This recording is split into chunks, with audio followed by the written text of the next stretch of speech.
Hey everybody, it's Kelly. Welcome back to another episode of Ask a Therapist. I've been asked numerous times to do this video, and I've avoided it for a while. The direct request that I have received regularly has been, can you say something about how intolerant the left is and why that makes it an unappealing choice for people who identify within the LGBTQIA+ community? Unsure of the best format, unsure it's a good idea, unsure I can be kind in the way that I want to be, but I decided the best format to do this is to respond to some of the media that's out there instead of directly to people who have said things like here. Some of the biggest arguments can be narrowed down into saying things like, the left is violent when you don't agree with them. The left demands absolute allegiance to their ideals. The left brainwashes you into believing the things that they believe. The left is going too far. Republicans, or people on the right, or conservatives, however you want to say that, can have friends on both sides of the aisle and people on the left cannot. That is one we're going to get back to because I think it's really, really an important one to talk about. Those are the kinds of statements that we're going to be talking about today. So first we're going to watch a TikTok video from someone who calls themselves a former liberal, which is really a great jumping off point. So when I was on the left, I thought I was this great person, right? I thought I was morally superior in a sense because I was accepting and tolerant and inclusive and all of these great things, right? But I was not accepting or tolerant or inclusive towards anybody who disagreed with me, and especially not towards conservatives. But an interesting thing occurs when you label the other side as hateful and horrible people, because A, you don't have to ever consider anything that they're actually saying. You don't have to consider their viewpoints because, well, they're hateful and horrible. Why would you want to listen to them? But B, it gives you free license, essentially, to say whatever you want to them. Be as mean as you want. Say some of the worst things you can possibly think of because, hey, you're the good person, they're the bad person, right? They deserve it. When in reality, acting that way means you're a fucking hypocrite, and you're not the good person at all, and you're not morally superior whatsoever because you're treating other people like trash just because they disagree with you. It's actually pretty culty. But your political beliefs do not make you a good person, and if you're treating other people like trash, if you're harassing them, if you're jumping in their DMs saying the worst things you can possibly think of, you might want to rethink how good of a person you actually are. Okay. This is what is forever confusing to me. I don't know what you're seeing. Everything that was just said gets said from the other perspective about where we could assume she's now aligning, right? And the bizarre thing for me is that whole diatribe about how people on the left think they're morally superior and are actually just shitty people. Like, you're doing the same thing still from the other side. What's changed?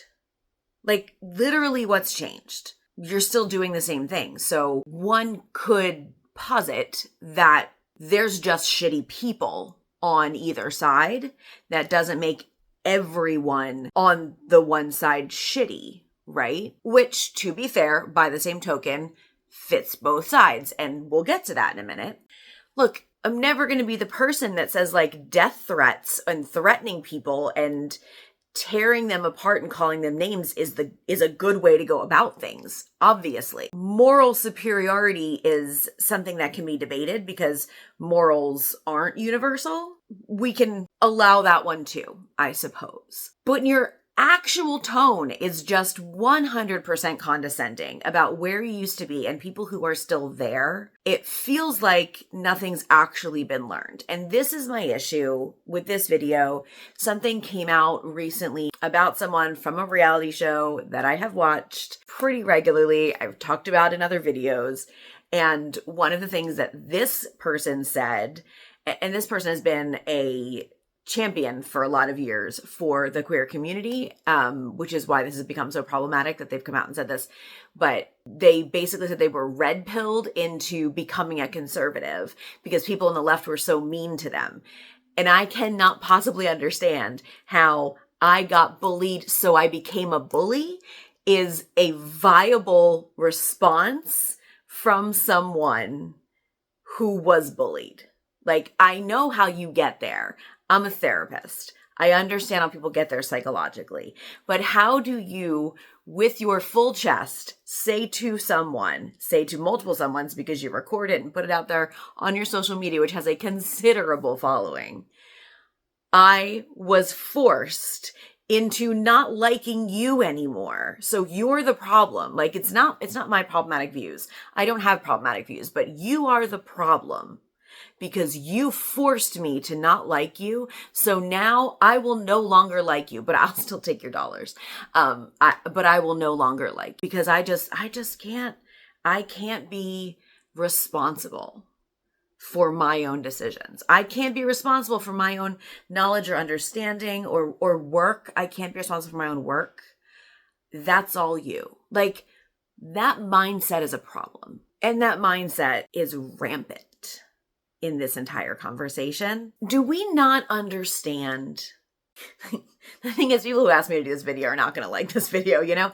But do we not understand that when we're living in a time where if someone who doesn't know me comes up to me and says, what are your political views? And I say to them, I stand on the side of things that believes in human rights, and everyone knows what that means, that's a problem? Shouldn't everyone be for humans to have their rights? How we get there might differ. I'm fine with that. I agree with that. Like, we can have lots of discourse on how we get there. But the fact that everyone should have rights, the fact that everyone should be free to live their lives, and the fact that everyone should feel safe should not be up for debate. And the fact that it is constantly more and more and more up for debate, and there's silence, crickets from an entire group of people. And if there's not crickets, it's doubling down on you're not actually losing any freedoms. You're not actually losing anything. That is delusional. If someone comes to you and says, this thing that is happening right now is hurting me, for you to look them in the eye and to say, no, it's not, because I'm not experiencing it, is behavior that does not indicate care for that person. There's no way around that. This is a great way of explaining my next point. And because I am not a person who is going to take credit for someone else's thoughts, I'm going to play you this clip before we talk about it. See, I would say that's more of a right-wing talking point because, leftists have never put forth the idea that tolerance is an axiomatic good. No one's ever said that. There's plenty of things that we are intolerant of, and rightfully so. We're intolerant of racism, inequality, sexism, bigotry, homophobia, exploitation. It's good to be intolerant of those things. Conservatives kind of pushed on the idea of the tolerant left because I first remember hearing it with gay rights struggle back in 20 years ago or so, and that liberals and leftists were saying we need to be tolerant of gay people. And for some reason, conservatives heard that and we thought tolerance was good for everything. And so whenever lefties were intolerant or something, they said, oh, I thought we're the tolerant left. No, we're not. We're not. I'm part of the intolerant left. I'm proudly so. And you should be too. Everyone listening to this. There's plenty of things we don't tolerate. There's nothing to be ashamed of for that. Also, just tolerating gay people is not good enough. It's accepting them and embracing them. But you get my point. Just for clarity for everyone, an axiom, right? So we're all on the same page. It's like a principle that's accepted without proof. It's like a starting point for an entire theory of things. So an axiomatic good is like a principle that doesn't require proof and is universally accepted. So two things are really important in what you just heard there. And the first one, I can honestly just end the video here because this idea of the tolerant left doesn't actually exist in anyone's mouths but the right, which fits. How many people watching this video have ever been having a conversation with someone who intentionally, there's no way of getting around the fact that it is intentional, and we all know that it's intentional, will pick and poke and prod, and then you get upset because it's personal to you, and they know it's personal to you. And then when you're upset, they're like, whoa, why are you so upset? Some people will use the term gaslighting. It's not technically gaslighting, but it is definitely manipulation, for sure. What we're talking about here is if I were in my old job working in a school and I walked into someone's classroom and I encouraged a teacher's aide to be kinder and hear a kid out when he's telling her what he's struggling with in class, and then I went out into my daily life, and 2 or 3 days later, I get upset because someone is violent to their animal, and someone was like, well, you just 3 days ago said that person should be kind. I thought you believed in kindness. Not the same thing. They're not even remotely related. And you cannot assume that because I spoke about kindness in one instance that I expect it across the board. But see, people do. People do. Because how many times in these comments do I get, well, what kind of a therapist are you? If you're a therapist, aren't you supposed to be nice to everybody? Aren't you supposed to hear everybody out? Aren't you supposed to not have an opinion? As a woman, I'm expected to provide kindness or gentleness. As a plus size woman, I'm supposed to give you jovialness, right? I'm supposed to be slightly funny when I provide information, or maybe just make you feel welcome and happy when you're in my presence. That's what's expected of me. If I do not fulfill that societal expectation, that's a problem for people. And then I'm the one who's done wrong, and I'm at fault for that. Well, you're supposed to blah, blah, blah, blah, blah. As a woman, you're supposed to care.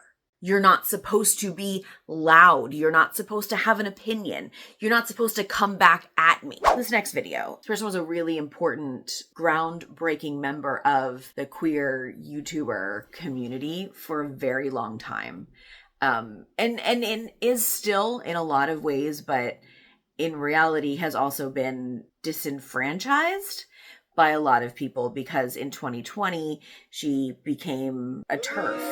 I mean, basically. And now her videos are full of a lot of anger towards younger generations, and a lot of anger towards people who are trans, and a lot of anger towards liberals in general. So we're going to play this video and we'll talk about it.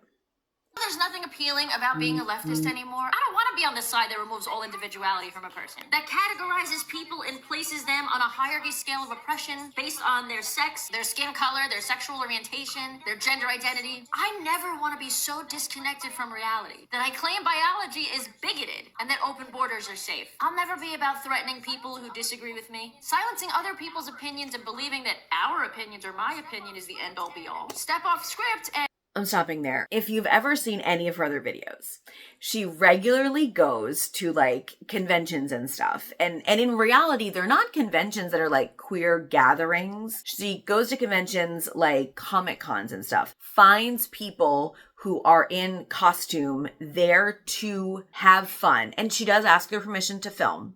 She does. And then asks them gotcha questions. Do you believe there's more than one gender? They say there's infinite genders. Okay, name them. And when they can't, she's like, well, then obviously there's not infinite genders.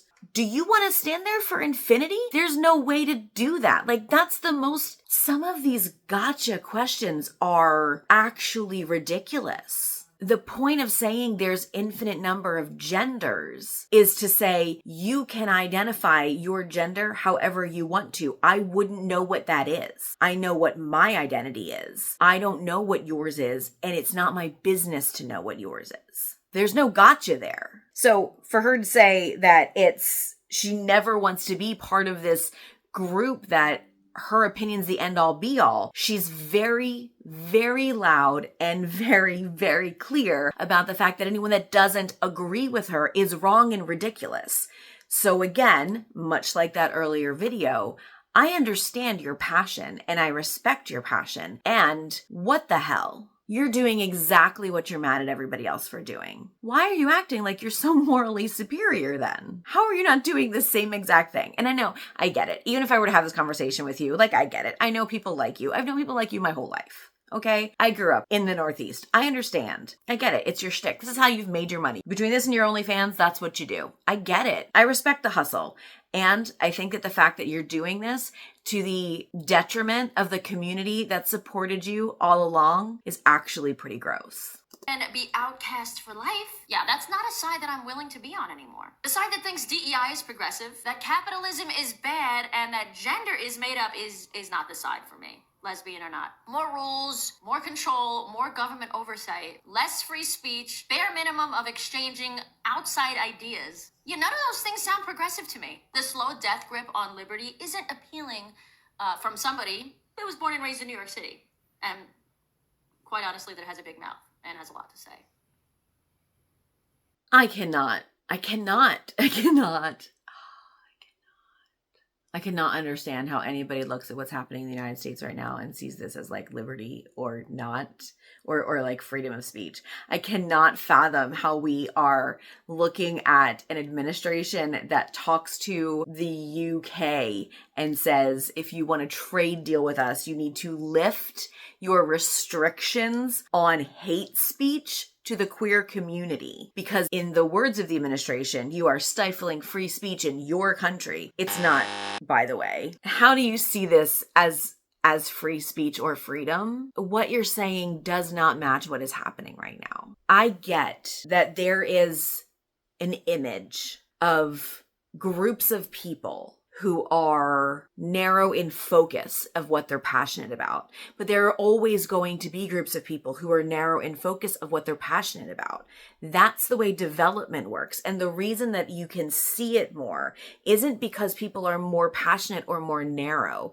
It's because social media allows you to see it more. And when people who've made their entire living off of social media don't understand this fact, that's a little concerning to me. Or you understand it and willfully ignore it in order to make your bag. Here's the bottom line. Much like the idea that people who are in the queer community are after children, this idea of the tolerant left or even intolerant left was made up by conservatives. Like, there's no other way to put this, okay? At no point has anyone on the left ever said, I'm going to tolerate everyone. That's never been said. And we can talk about the paradox of intolerance, which is quickly, you can tolerate everything except for intolerance, because to tolerate intolerance means that intolerance is the rule of law, essentially, because everything would have to be intolerance then. You know what I mean? Like, that's the paradox. And so, like, the way to understand that is that tolerance is like a social contract. Once you become intolerant, you have violated that contract and are no longer covered by the contract of tolerance. That's a way that a lot of people have explained it, which makes sense, and I get that, but I think it goes deeper than that for people. I think what we're seeing here is a lot of people who are not doing their own internal work and then spilling that out everywhere. Because here's the thing, when people say things like, oh, this is going too far, or you're asking too much of me, there's too many letters in this, I can't remember all of those. Where that comes from for a lot of people, I'm not going to say everyone because I don't know everyone, actually often a place of like, I'm going to get it wrong and I feel bad for getting it wrong. I don't want to feel bad, so I'm going to get mad. And I'm going to be mad about it at you because you made me feel bad. So instead of getting mad at the person, you should be doing your own internal work about like, why does that make me feel bad? When you get something wrong, you just say, oops, my bad. I'll fix it and move on. You don't have to feel terrible. You don't have to think you're a bad person. Other people aren't going to think you're a bad person. Like, you're projecting and then moving about according to your projection. That's ridiculous. Like, see a therapist, you know, like, quit spewing your crap all over everybody. It's hard right now because people who are on the left end up being the bad guy in situations where you have like family members who are outspoken about their political views, but their political views are allowing them to be friends on both sides because their views are just views. Their rights aren't being touched. Their wallets might be being touched, but they're also used to that because we've had recessions before, right? And they've felt the pinch in other ways. So they're not unsafe.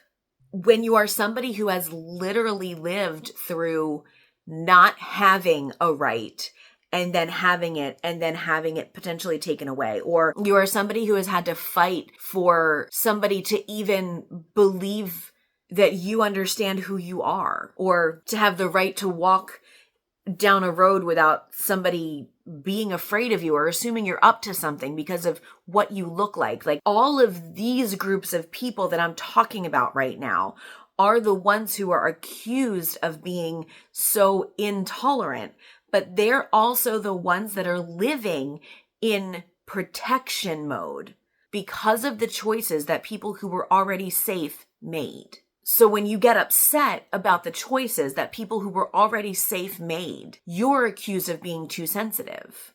Yeah, you're being sensitive because you're already this raw, open wound. And somebody who claims to care about you essentially hurt you either intentionally or unintentionally. And which is worse? Not thinking about how something would hurt you when you have spent so much time thinking about how your stuff would affect them. Take somebody who is queer and their parent is a Trump voter. Okay, let's just take this scenario. This person, before they came out, had so many thoughts in their head about how is it going to affect my parents? How's it going to affect my relationship with them? Is it going to make them not love me? Is this going to make them not care about me? Is this going to be a problem in our relationship, right? Like those thoughts happened, that focus of like, how is this going to impact them happened before they ever told them. And then whether it's that year or decades later, it doesn't matter. It doesn't matter when all of that happened. They watched that parent vote for someone who was going to, like, we all knew. If you didn't know, you weren't paying attention, okay? We all knew what was going to happen. And they watched that parent not have the same respect for them to be concerned about how this decision was going to impact them. Because it was a decision that wasn't even as personal, right? Like it wasn't about identity. Like the choice that this queer person was having was either hide who you are forever or tell them and potentially risk hurting them or losing them or something in between, right? And then you choose yourself and you choose to tell them, but the risk that you took was hard. And then you watch them go to the polls and once, twice, or three times vote for someone who has always been very clear about where he stands on the value of that person's child. But they should just get over it because like it's just a vote, because just politics and like you can be friends with people on either side of the aisle. Everyone who is part of a marginalized community has had to spend so much time thinking about other people. How are other people going to respond to me? How comfortable are other people when I walk into a room? And how are other people going? Like, how safe am I going to be around other people, right? Like, those are thoughts that we have all of the time. And some of us more than others, depending on who you are and where you are and what's going on. And there's intersectionality here. And I don't know why intersectionality is bad, but that's just such an aside that comes up a lot. And somehow that's bad to some people. And then to watch people not have to have a care about any of that and then tell you it's ridiculous for you to care when that has taken up so much of your energy, often for them, the people who are telling you not to care. And then the question is, why are you so angry?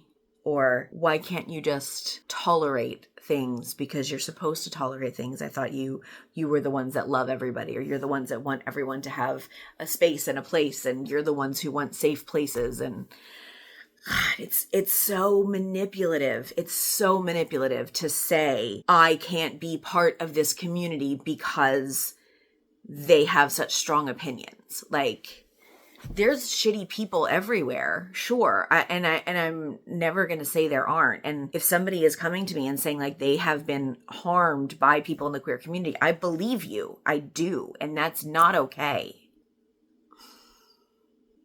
I don't necessarily have a way to land this plane. You know what I mean? Like, that's the reason I put this video off for so long, because I don't know where it goes from here. I can't say to you, not everyone's like that, because that not all whatever is not an acceptable answer, in my opinion. I know it's not. And just like I wouldn't say not all conservatives are like that, because honestly, at this point in 2024, if you voted that way, like, what are you paying attention to? You know what I mean? I don't know. Like, I don't know where we go from here. I don't know how we reconcile this anymore. I don't. I know that people talking to each other as people and not as representatives of some group is one of the only ways we get there. And no one should have to do that if it feels unsafe to them. So if that's not an option for you, that's not an option for you. And like, that's okay. But I do think that's the only way that any of this goes anywhere. And maybe it doesn't. Maybe we never get back what was before, but like, was it that good? I don't know.